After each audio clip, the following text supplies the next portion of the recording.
The Alternative Digital. Real issues, real talk.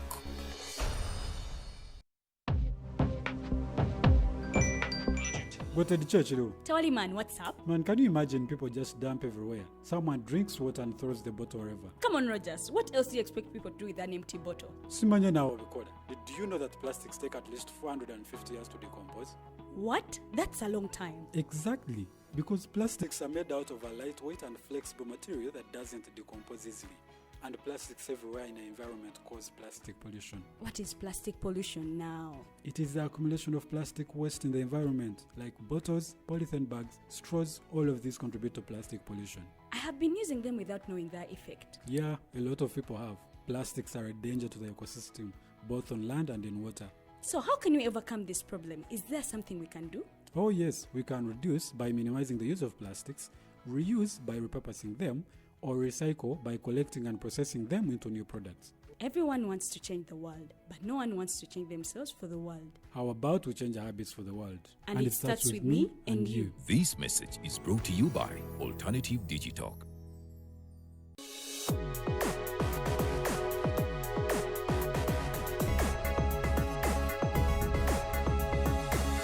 The Alternative Digital. Real issues, real talk.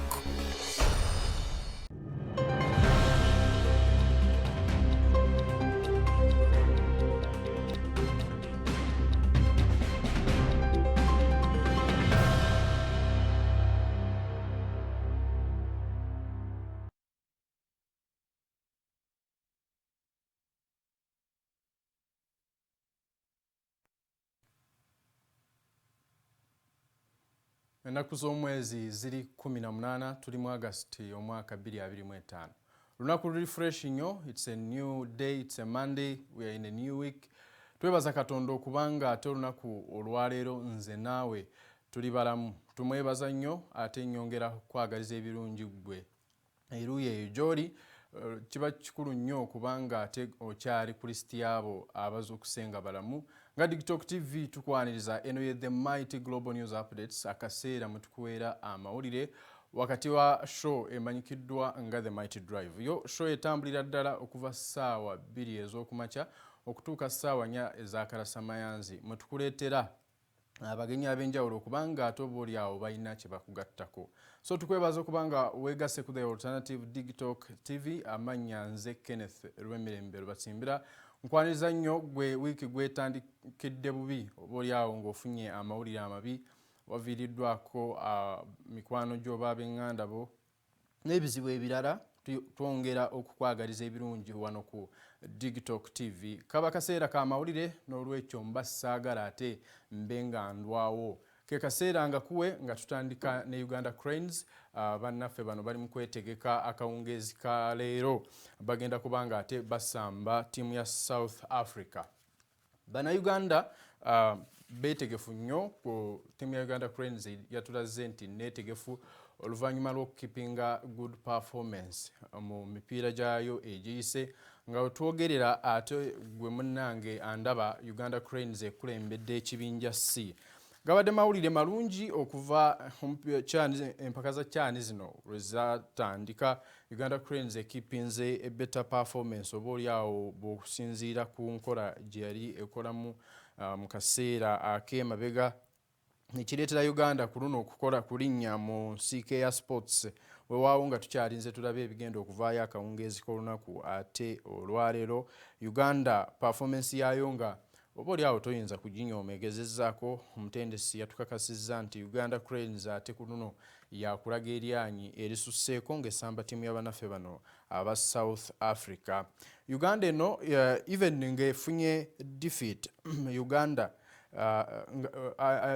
Uganda nga ewanguddwa ng'ezanya ne South Africa. Singa ttiimu y'abannaffe bano aba Algeria ebanga teperforminze bulungi mipiira gyayo n'eruzinga ku ttiimu ya Niger, Uganda eno yakubanga ate eyitawo. Wabula njagala nkuyiseemu ku ttebo nga bweyimiridde kaakano otegeere wa ebibinja bino we biyimiridde, naddala nnyo ekibinja A, B ne C Uganda mweri awamu n'ekibinja D. Mu kibinja A tulina Kenya nga yekulembedde ekibinja kino n'obubonero 10, mu kifo ekyokubiri Morocco nga yeddako ne obubonero 9 ne kuddako tiimu y'abanaffe aba DR Congo nga balina obubonero ate 6 ne tiimu ya Angola nga balina obubonero 4.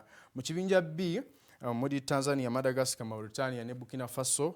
Tanzania yakulembedde ekibinja kino n'obubonero ate 10 neddirirwa tiimu y'abanaffe aba Madagascar ng'erina obubonero 7, Mauritania obubonero 7 awamu ne Burkina Faso obubonero ate 3. Eyo ye table, eyo ye group B. Then bwe tugenda ku kibinja C, Uganda mwesambira muri Uganda, Algeria, South Africa awamu ne Guinea.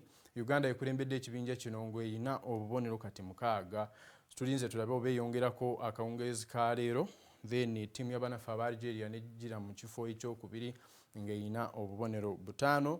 Tiimu y'abanaffe aba South Africa nayo nejjira mu kibiina ekyokusatu ng'erina obubonero 5 ne wasembayo tiimu ya Guinea mu position ey'okuna ng'erina obubonero 4. Mu kibinja D, Sudan erina obubonero 4 nga yekulembedde ekibinja kino mu position ey'okubiri mulimu eggwanga erya Senegal oba Senegal nga lirina obubonero 4 ne kuddirirwako tiimu y'abanaffe aba Congo Brazzaville ng'erina obubonero 2 ne kusembayo tiimu y'abanaffe aba Nigeria nga tebayina kabonero otwogerera. Uganda ekipinze omutindo sofa nga nekigifuula okubanga ate esambye okutuuka ku bbanga lino ekibadde tekibeerangawo mu CHAN mu mpaka zino eza CHAN Uganda okubanga ate oba oli awo eperformingako bwetyo. Tulinze tulabe oba performance eno egikeepinga up nebanga ate yeeyongerayo mu quarter finals. Nze naawe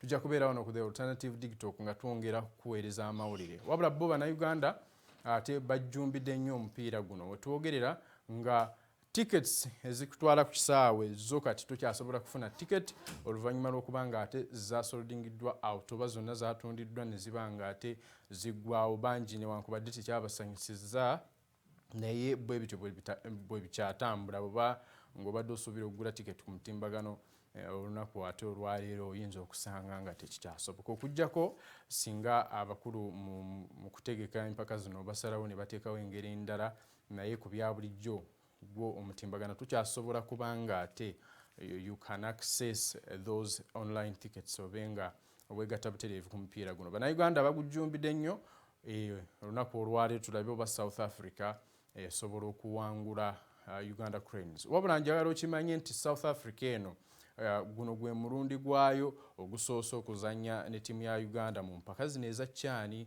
oba n'amawanga gano aga East Africa. Kale nno ng'ebikyasuubirwa omupiira guno biyitirivu n'okusinga ate bwe wandisuubidde. Wabula nzikiriza ate eyo mbe nga nvaayo tutwaleko mu ggwanga lyattu Uganda mu byenfuna byalyo nga wetwogerera President Museveni olunaku olw'eggulo bwe yabadde nga alambula kampani eya Chind ng'eneekola mu by'amasannyalaze. President Museveni yasinzidde okwo n'agamba nti Uganda economy yarangiriddwa mu ago amawanga omusanvu agakyasinze okukula ku speed ey'amaanyi mu nsi yonna n'ebeera mu kifo kya 7 in the 7th position. Kale nno obubaka buno bwaleeteddwa Prime Minister Honorable Robina Nabbanja Musafiri olunaku ate olw'eggulo. Tulinze tulabe obanga byayogera bituufu. Yagamba President Museveni nti so far Uganda etambudde nnyo okuva ku 42.6 billion okutuuka ku 226 trillion Ugandan shillings. Nti ebadde step y'amaanyi almost emirundi egisoba mu 10 nga economy multiplying ekitasuubirwangako ng'ate projection yaayo oba biki bye basuubira economy y'eggwanga okutuukamu mu mwaka 2025-2026 nga growth rate oba the projected growth rate eyo gye basuubira nti Uganda kwenabeera nga ate etambulira eri ku 7%. Uganda economy kwekulira bwe bageraageranya mu projects za Uganda ate oba oli awo zegenda mu maaso n'okubanga eteekamu ssente singa bitambula bulungi nga temuli mize mibi omulingo kulya enguzi n'ebirala ebiyinza okutaataganya ebyenfuna by'eggwanga. Uganda ng'eggwanga yandiba ng'ate ekulemberamu mu economy gye tulaga. So Museveni n'asuubiza era n'ayongera okuyita abantu beegattire ddala butereevu mu economy, bakozese private sector eno okubanga bakulakulanya eggwanga lyabwe, neera n'asaba abo ba investors oba bamusigansimbi babe nga batunulira Uganda. Era kino kimu ku bintu ebisikiriza ba investors okulaba nti economy y'eggwanga esuubirwamu bingi. Njagala otegeereko nti mu mawanga g'ebweru gabadde nnyo mu ebyenfuna byabwe nga bitaataganyizibwa omuli n'eggwanga erya United States of America nga lino nno Jerome Powell akulira ebyenfuna by'eggwanga ebyo yafunamu obutakkaanya ne President Trump ku nsonga ya byanfuna, nga Trump agamba economy ebe ng'ate bakendeeza ku rate bank gyeteekawo. Ekyo nno nga kyekiraga nti economy ebadde mbi ne dollar ebadde unstable nnyo, ekikulaga nti ebyenfuna by'eggwanga kati bibadde mu kattu by'amawanga sina ggwanga limu lyokka. So Uganda ng'eggwanga okubanga economy yaayo egrowinga ku rate eyo kiwa essuubi abo ba investor okubanga ate bajja mu Uganda. President kwe yasinzidde n'asaba amawanga bane ba investors babe ng'ate balowooza nnyo ku Uganda, ng'agamba nti Uganda erina buli kyetaagisa omuli abakozi abasobola okukola labor force n'ebirala bingi ebiweebwa abo ba investors singa baba baagadde okubanga bakolera mu ggwanga. Wabula abantu kino bagamba nti projects zino zitera okuyamba abo ababeera mu gavumenti okusinga ku muntu wa wansi, n'osanga ng'ate ensasula y'abakozi abakolera mu bitongole bino eri bubi nnyo nga tebafuna kasente kawera, nga yo gavumenti oba abantu be bayita ba mafiya nti bakolagana ne ba investor bano okubanga bayisaawo diiru zaabwe ne babawaayo ekyoja mu miro ne babanga ensonga ez'abakozi tebazirowoozaako. Abakozi ne bakolera mu bugubi ng'ate n'okusasulwa baweebwa katono oba oli awo singa nako baba bakafunanga, n'abalala mu mirimu gye bawangaalira eyo baba ate tebafuna kasente. Wabula nzikiriza kati awo mbe ng'ate nvuddewo nkutwaleko mu mawulire gaffe amalala, nga wano tulaba accidents zeeyongedde mu ggwanga. Abantu bavuddeyo ate ne babanga beekwasa gavumenti okubanga projects zaayo ez'enguudo naddala mu kibuga wano Kampala nti zitambula kasoobo. Process eri sulo nnyo nga accidents zeeyongera buli lukya, abantu bagwa mu binnya, amakubo agasinga, nga mu kaseera kano ak'enkuba ate gwo gujja bagidde kubanga amazzi emyala gya blockingibwa tebakyayina oba amazzi tegakyayina we gayita, n'abantu amakubo ne gabeera blocked awamu naddala nnyo mu bitundu eby'omugotteko ng'abantu tebalina bwe basala kudda mu bitundu birala. Jjujjuuzi wano tubadde tulabanga enkuba mpitirivu mu kibuga Kampala nga amayumba g'abantu, bizinesi z'abantu zoonoonebwa ate amazzi okubanga gayingira ne goonoona emmaali, ekiteeka n'obulamu bw'abo abawangaalira mu bitundu ebyo mu matigga, anti ng'amazzi gatuuka ku levo y'amasannyalaze ng'ate oba oli awo kyabulabe nnyo amazzi gasobola okufuna amasannyalaze gano ne gaba ng'ate gatta abantu. Embeera ekyali mbi, amasannyalaze okubanga gakuba abantu si kye kyokka ekyandiva mu nkuba eno etonnya ate n'amakubo amabi nga emyala giri blocked, nga abantu we bavudde ne baalaga obutali bumatuufu bwabwe eri gavumenti, nga bagamba nti gavumenti erowoozeza nnyo ku nguudo zino, abantu bayita mu bugubi, bizinesi zaabwe, emmaali zaabwe zifiira ku kkubo, abantu nga batambuza ebyamaguzi bituusanga mu butale olw'amakubo amabi, kati ng'enkuba keeyongeddemu embeera yo yakubeera mbi. Awo we tusinziira okubanga tukubiriza ggwe avuga ebidduka n'oyo gwe kikwatako okubanga ate mukwatira wamu mulabe nga embeera eno etereera, bekikwatako mu gavumenti nabo babe nga ate bavaayo bateekemu nnyo ku kasipiidi gwe mulimu gw'amawulire ffe gwe tukola okubanga tulaga ebyo ebitatambula bulungi, oba oli awo oyo gwe kikwatako ne kibanga anaabanga akiraba n'akikolako. N'abo abavuga ebidduka twongera okubakubiriza embeera eno mugikwatire ddala bulungi nnyo, temuvuga mbima, temuvuga ng'ate mutaddemu kunywa. Obulamu kikulu, sooka ofe ku bulamu, ebirala byo bijja kubanga ate biddirira. Kangendeko mu kibiina ki National Unity Platform ng'ekino nno olunaku ate olw'eggulo babadde baconcludinga okuvetinga abakulembeze ku mutendera gwa local council ba governments ez'ebitundu.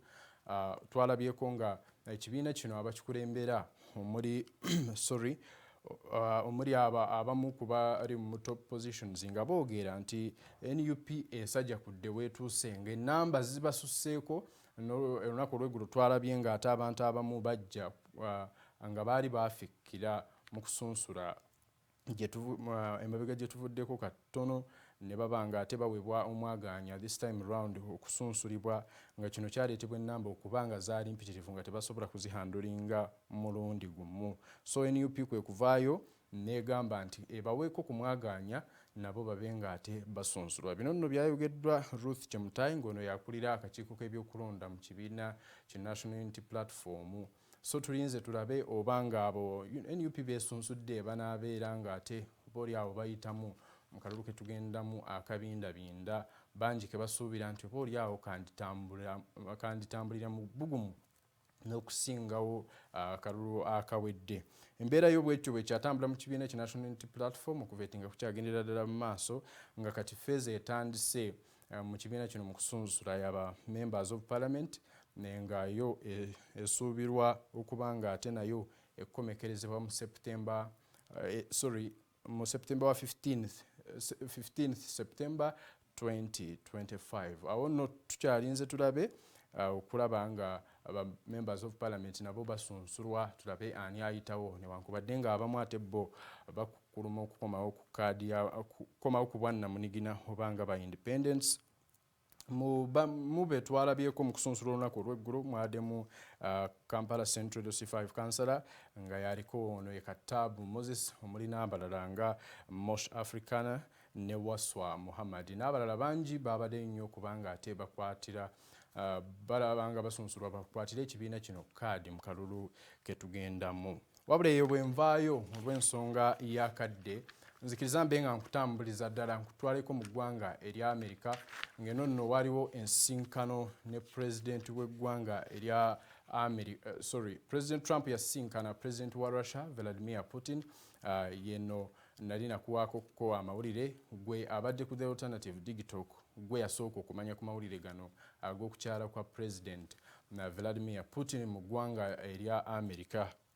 Kale nno ensinkano eyo yaliwo abakulu bano ne baba nga basinkana ne boogera ku ebyo basuubira nti biyinza okuba nga bireetawo emirembe oba oli awo mu ggwanga eri Ukraine n'olutalo lube nga ate lukomekerezebwa. Olutalo luno nga bwenzize nkulaga oba Digital TV bwe tuzze tukulaga wano engeri gye lwatambulamu bantu badde bangi bakyafa n'olunaku olwaleero okubulumbaganya bikyakolebwa okuva mu ggwanga lino eri Russia newankubadde ye President Donald Trump agezezzaako oba alaga agezezzaako okuba nga ate olutalo luno lutuuka ku nkomerero nga ate baluyimirize. President Vladimir Putin mu nsinkano eno abannamawulire tebakkirizibwa kubanga ate babeera part of the meeting eno ey'okuleeta emirembe mu ggwanga li Ukraine. Wabula bwe yavaayo President Trump ne Putin ne boogerako eri bannamawulire nga bavudde mu nsinkano yaabwe eyali ey'ekyama. Awo President Putin we yaviirayo n'agamba nti yalaba America ng'eyagala nnyo okuba nga ereeta emirembe. Kale nno mbu yakisanyukira era akiwa ekitiibwa okubanga ate emirembe bagirowoozaako nti n'eggwanga li Russia nalyo lyetegese okuba nga ate lireeta emirembe oba nga hostilities obukambwe buvaawo wakati w'amawanga gano abiri. Kaali kaseera kamaanyi ebyokwerinda byali tight n'okusingawo nga weewaawo abamu baali basuubira nti engeri President Vladimir Putin owa Russia gye yaliko ekibaluwa kibakuntumye okuva mu kooti ey'ensi yonna yali ayinza okukwatibwa mu ggwanga lya Amerika. Wabula kino nali nakugambako nti kyali tekisobola kubeerawo oluvannyuma lw'okuba nga ekisookayo eggwanga ng'erya Amerika teri subscribinga mu ICC oba kooti eno eya ensi yonna eyagala okuba nga ate ekwata President Vladimir Putin.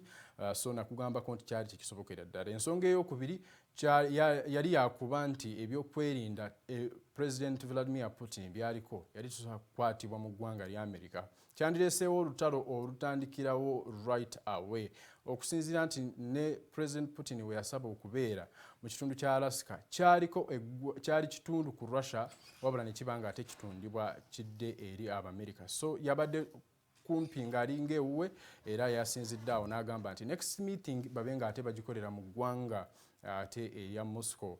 President Vladimir Putin ne President Trump baalabikiddwako ng'era abanywanyi nga bwe walabye ku screen ne batambulirako ne mu the beast president emmotoka y'omukulembeze w'eggwanga lya America ne batambuliramu bombi kino tekitera kubaawo wabula twalabye eggulu ng'ate kituukawo bonna ne batambulira mu mmotoka y'emu mu kamiitingi nga teri munnamawulire akkirizibwa kubeerawo tukyalinze tulabe obanga ensinkano ey'okusatu President Trump ensinkano ey'okubiri munaabeeramu abakulembeze bonna abasatu omuli ne Volodymyr Zelensky ow'eggwanga erya Ukraine newankubadde ye yagambye nti tali ready okubanga awaayo territory y'eggwanga lye eri abarussia nti abenga bafuna emirembe mu Ukraine ng'agamba kyatteeka beetongodde ng'eggwanga kyatteeka okubanga basigaza ebyabwe so nti negotiation yonna egenda mu maaso nga teinvolvinze Ukraine bo ng'aba Ukraine tebali ready okubanga bagenda nayo tukyalinze tulabe era nga tusabira mirembe mu mawanga gano gonna wabula olwakadde